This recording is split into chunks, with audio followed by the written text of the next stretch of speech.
hello నమస్తే welcome to Sakshi cinema నేను లిఖిత Peddi trailer వచ్చేసింది కొందరికి నచ్చింది మరికొందరికి నచ్చలేదు ముఖ్యంగా బ్యాక్ గ్రౌండ్ స్కోర్ విషయంలో అసంతృప్తి ఎక్కువగా వినిపిస్తోంది అదే టైంలో కంటెంట్ పరంగా మాత్రం స్టోరీపై రకరకాల డిస్కషన్స్ నడుస్తున్నాయి ఇంతకీ పెద్ది స్టోరీ ఏమై ఉండొచ్చు ఊహించని ట్విస్ట్ ఏంటి ఇప్పటి వరకు వచ్చిన పెద్ది ప్రమోషన్ కంటెంట్ లో హీరో పాత్ర క్రికెట్ కుస్తీ ఆడతాడు అన్నట్లు మాత్రమే చూపించారు కానీ ట్రైలర్ లో రన్నర్ అని కూడా రివీల్ చేశారు అయితే క్రికెట్ రెజ్లింగ్ కి సంబంధించిన సీన్స్ చూపించారు కానీ రన్నింగ్ కి సంబంధించిన ఒక్క షాట్ కూడా పెట్టలేదు చివర్లో రన్నింగ్ ట్రాక్ పైకి పెద్ది వెళ్తున్న సీన్ చూపించారు Peddi back on his feet అనే డైలాగ్ వినిపించారు దీంతోనే డిస్కషన్స్ మొదలయ్యాయి బెల్లం ఫ్యాక్టరీలో పనిచేసే పెద్ది క్రికెట్ కుస్తీ రన్నింగ్ లో ఎక్స్పర్ట్ కానీ అనుకోని సంఘటనల వల్ల పెద్ది ఒంటికాలి వ్యక్తి అయిపోతాడు అయినా సరే తనకున్న ప్రతిభతో పారా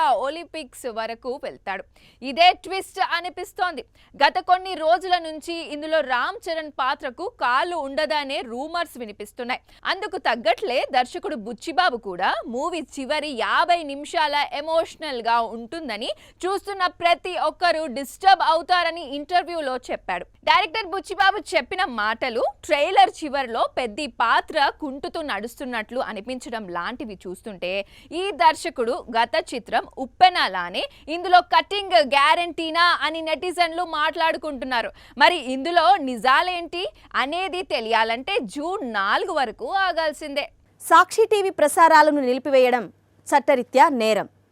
సాక్షి టీవీ ప్రసారాల కోసం మీ స్థానిక కేబుల్ ఆపరేటర్ని వెంటనే సంప్రదించండి డిటిహెచ్లో ఇంటర్నెట్లో కూడా సాక్షి టీవీ ప్రసారాలను వీక్షించవచ్చు